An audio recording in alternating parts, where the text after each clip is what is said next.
Mesdames, Mesdemoiselles, Messieurs, bonsoir et bienvenue à votre 21h30 de ce samedi 4 Ramadan 1434, ce qui correspond au 13 juillet 2013, les principaux titres du journal.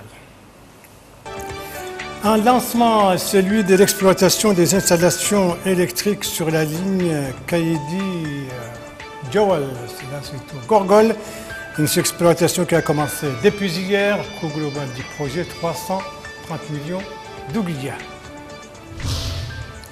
Une intense activité est celle qui règne actuellement à travers le pays à l'occasion de ce mois béni du Ramadan. Quelques étapes ce soir, notamment Rosso, Nouakchott, Nouadhibou.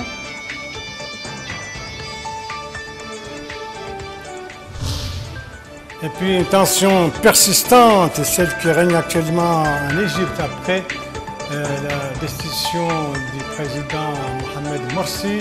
Pendant ce temps, le Premier ministre poursuit ses consultations pour la formation de son gouvernement dont la composition est annoncée pour bientôt.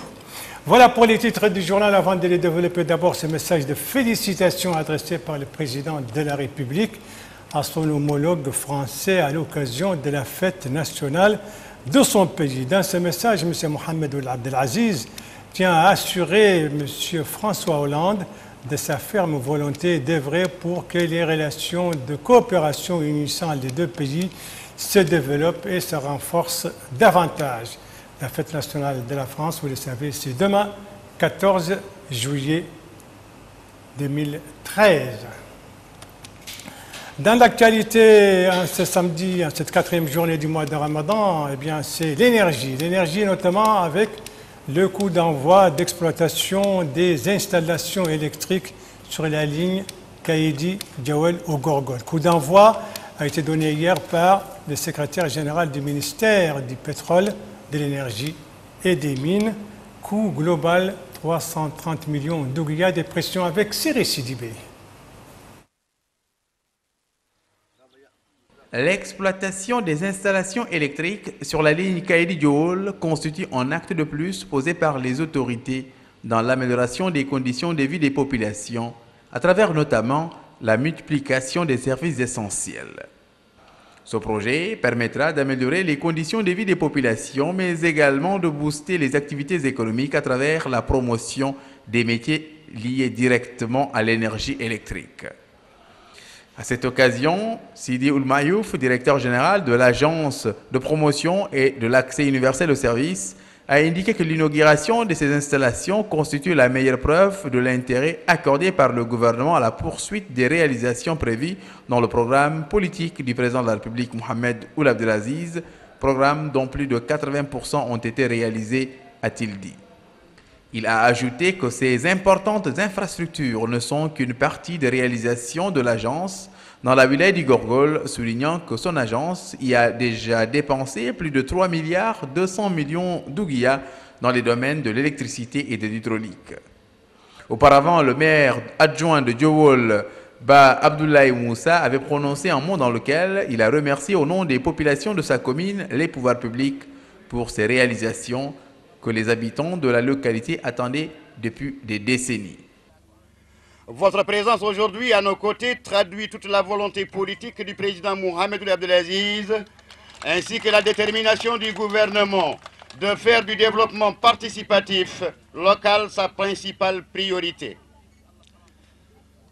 Votre présence nous honore et nous réconforte de savoir que les actions menées sont conformes aux orientations du président de la République et participent des priorités nationales en matière d'accès des populations aux services sociaux de base. Pour sa part, le représentant de la délégation de l'Union européenne en Mauritanie, Joseph Xavier Legara, a parlé de la contribution de l'Union européenne dans les projets de développement en Mauritanie en général et dans la promotion de l'accès à l'électricité en particulier. Ce réseau qui s'attend à Kaïdi est l'un des premiers ouvrages fruits du partenariat mauritano-européen permettant de financer le projet d'accès à l'électricité au profit des ménages les plus défavorisés dans le cadre de la facilité énergétique. Plus de 2 milliards d'ouguiyas, donc 950 millions d'ouguiyas étant la contribution et don de l'Union européenne, ont été investis afin de réaliser de nouveaux réseaux électriques en zone rurale. Il est à noter que l'Union européenne est un partenaire stratégique de la Mauritanie qui a appuyé les efforts du gouvernement mauritanien dans nombre de projets de développement touchant les domaines vitaux comme la santé, l'énergie électrique, la bonne gouvernance, l'accès à l'eau potable, pour ne citer que cela. De l'électricité donc pour les populations de Djawala, un joli cadeau pour le mois du Ramadan. Direction maintenant Rosso qui vit elle aussi là-bas une intense activité durant ce mois béni. Quelle est l'atmosphère qui prévoit là-bas, tant sur le plan social, religieux ou encore commercial? Élément de réponse donc avec Mohamed Lamine Bekar. Nous sommes à Rosso. Généralement, pendant les jours ordinaires, le centre de la ville connaît une intense activité et la circulation y est dense. C'est tout le contraire depuis les premiers jours de Ramadan. L'activité y est timide, particulièrement les premières heures de la journée.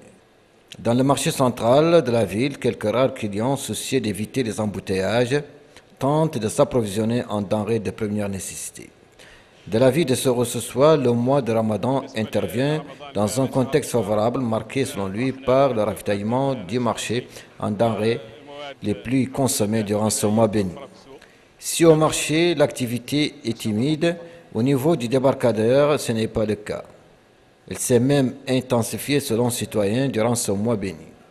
Les deux bacs travaillent sans relâche pour assurer le transport des biens et des personnes entre les deux rives. Par ailleurs, les mosquées ne désemplissent pas des fidèles qui profitent de ce mois béni de Ramadan pour multiplier les prières et les recueillements afin de bénéficier de la bénédiction et de la clémence divine. Voilà, et puis de Rosso, nous allons retourner à Nouakchott, là aussi, dans la capitale. Il y a une intense activité à l'occasion de ce mois béni de Ramadan, intense activité sur tous les plans, religieux, commercial. Et à ce propos, justement, nous allons nous rendre dans l'un des centres de vente des produits de première nécessité à des prix donc réduits. Ce centre, c'est celui qui se trouve dans la Muqata'a d'El Mina, autrement dit, la foire, et là, les citoyens peuvent acheter des quantités importantes de ces denrées et l'affluence est importante, comme l'a constaté Siré Sidibé. L'opération Ramadan 2013, c'est la continuité d'une politique initiée par les autorités dans le but d'alléger les souffrances des populations partout sur l'étendue du territoire national en ce mois béni du Ramadan. Mais l'opération profite avant tout aux familles à revenus modestes, d'où toute la pertinence sociale de cette opération. Ici à Nouakchott, des améliorations ont été apportées cette année à cette opération afin de mieux couvrir les besoins des populations. Il s'agit notamment de l'ouverture de 4 points de vente destinés aux grossistes à El Mina, Riyad, Toujinin et Darnaïm. Ces efforts du gouvernement sont salués par les citoyens qui viennent massivement se ravitailler en denrées alimentaires de première nécessité à des prix subventionnés. Sucre, lait, huile, pâtes alimentaires pour ne citer que cela. Les populations ont exprimé toute leur satisfaction et dit leur bonheur de renouer avec l'opération Ramadan et ses nombreux avantages. Voilà, quittons Nouakchott pour Nouadhibou, là-bas pas pour parler des activités sur le plan commercial, mais il y a une nouvelle activité constatée, c'est l'affluence des citoyens venant des autres régions du pays pour la capitale économique durant ce mois du béni du Ramadan. Eh bien, ces citoyens fuient la chaleur pour aller voir la fraîcheur de notre capitale économique. C'est un constat de Mohamed Lamine Bekar. Pour nombre de citoyens, la ville de Nouadhibou offre un climat et un cadre adéquat pour les vacances. Cette année, la période estivale a coïncidé avec le mois de Ramadan, l'occasion pour les habitués de joindre l'utile à l'agréable. Passer le mois de jeûne à côté de la plage pour profiter de la fraîcheur. Ainsi donc, plusieurs familles s'y rendent le jour à l'image de cette mère de famille qui dit que la fraîcheur des lieux atténue la soif et la fatigue consécutive à la privation. Ce climat, dit ce citoyen de Nouadhibou, encourage nombre de Mauritaniens à passer le mois de Ramadan dans la capitale économique. Outre ce microclimat, l'endroit offre un cadre touristique paisible et attrayant. Clôturons cette activité ramadanesque par le grand concours de récitation du Saint-Coran. Ce concours, dans la 10e édition, se déroule depuis le début de ce mois, depuis le 1er de ce mois, donc, dans la grande mosquée Ibn Abbas, dans la Muqata'a du Ksar. Ce concours, vous le savez, est organisé par Radio Mauritanie SA à l'occasion du mois béni du Ramadan et pour encourager les récitations du Coran à travers donc d'importants prix pour les gagnants concours supervisés, n'est-ce pas, par le conseil scientifique de Radio Coran, donc une radio qui vient d'être créée. Maintenant, je vous propose un tour du côté de Bogué, dans la wilaya du Brakna. Pourquoi ce tour? C'est tout simplement pour visiter là-bas une pépinière spécialisée, pépinière qui vise, entre autres, à améliorer l'arboriculture. Salim Bejbour. 50 000 arbres fruitiers ont été plantés dans cette pépinière appelée pépinière Ba Mohamed Lemine. La pépinière se trouve sur la rive mauritanienne du fleuve, dans la Morata'a de Bogué, wilaya de Brakna. 50 000 arbres plantés ici. L'expérience nous vient de M. Barreau, un ingénieur spécialisé dans la diversification de la recherche agronomique. La pépinière Ba Mohamed Lemine, qui est située à Bogué, a 3 objectifs. Le premier, c'est de fournir à tous les Mauritaniens qui le souhaitent des plants de qualité, ici de porte-greffe et de greffons performants qui permettent d'améliorer l'arboriculture fruitière en Mauritanie. Le second volet, c'est en faire une unité de formation pour les jeunes pépiniéristes, pour les femmes et pour tous ceux qui souhaitent faire de l'arboriculture fruitière un métier et améliorer ainsi le potentiel de plants à mettre à disposition des populations. Le troisième volet, c'est de valoriser tous les acquis de la recherche agronomique, tant au niveau national, régional qu'international. Parce que nous collaborons avec toutes les institutions, donc je dis national, Centre national de recherche agronomique, développement agricole de Bogué, mais régional, l'ISRA, par exemple l'IR du Mali, du Burkina Faso, mais également au niveau international avec le CIRAD et d'autres organisations internationales qui travaillent avec les populations ou avec les groupements qui sont désireux d'améliorer l'arboriculture fruitière.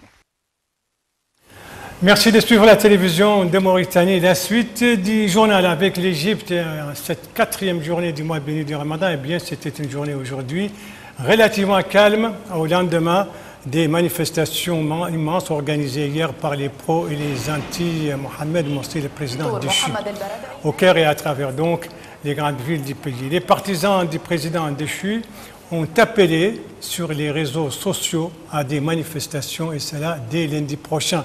Et sur le plan politique, eh bien, le nouveau Premier ministre poursuit ses consultations pour la formation de son gouvernement, une formation selon certaines sources qui est quasiment complète, terminée, et il semblerait, selon ces sources, que 2 ministères en tout cas garderaient leur titulaire. Il s'agit du ministère de la Défense et du ministère de l'Intérieur.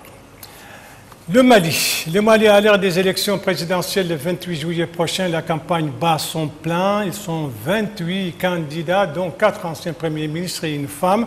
Une campagne qui bat son plein, mais pas encore à Kidal, dans le nord et dans sa zone. Et pourtant, il y a déjà un embryon depuis hier, un embryon de l'administration malienne qui est depuis hier au travail dans cette ville et dans sa zone, justement pour préparer le premier tour de cette présidentielle malienne qui est prévue pour le 28 juillet prochain. Cap maintenant sur la République démocratique du Congo. Eh bien, avec ces cris d'alarme d'IHCR, le Haut Commissariat des Nations Unies, un haut responsable de cette agence onusienne, a parlé aujourd'hui d'un véritable exode à la frontière entre la RDC et l'Ouganda. Ils sont, selon ce responsable, ils sont plus de 30 000 civils congolais à fuir leur pays pour se rendre en Ouganda, fuir donc les attaques des rebelles ougandais, ces rebelles qui ont attaqué il y a 24 heures une localité de Kamango dans le nord Kivu, et cette localité a été reprise hier soir, le même soir, par l'armée gouvernementale. Voilà, c'est la fin de ce journal. Merci à vous, madame, mademoiselle, monsieur, de l'avoir suivi. Merci bien entendu aux équipes rédactionnelles et techniques qui ont participé à sa conception. Je vous en rappelle les principales informations. Ici, c'est le réseau électrique, le réseau Joel Kaïdi, donc, dont les installations viennent d'être inaugurées, c'était hier, par le secrétaire général du ministère du pétrole, de l'énergie et des mines. Coût global de ce projet, 330 millions d'ouïas. Ici, ce sont quelques vues des activités durant ce mois béni du Ramadan à travers les pays, que ce soit à Rosso, ici à Nouakchott, ou encore à Nouadhibou. Une intense activité, vous le constatez, règne sur tous les plans social, commercial et bien entendu religieux. Et ici, c'est l'Égypte au lendemain d'une grande manifestation des pro et anti-président déchu. Alors, cette journée était calme. Pendant ce temps, le Premier ministre confirme la composition de son gouvernement annoncé pour bientôt. Voilà, l'EJTF reviendra demain à 19h et à 21h30. Vous serez en compagnie, suivant le planning des services, vous serez en compagnie de Séré Sidibé. Quant à moi, il ne me reste plus qu'à vous souhaiter une très bonne fin de soirée, une très bonne semaine et à vous donner rendez-vous, Inch'Allah, vendredi prochain aux mêmes heures, 19h, 21h30. Bonsoir.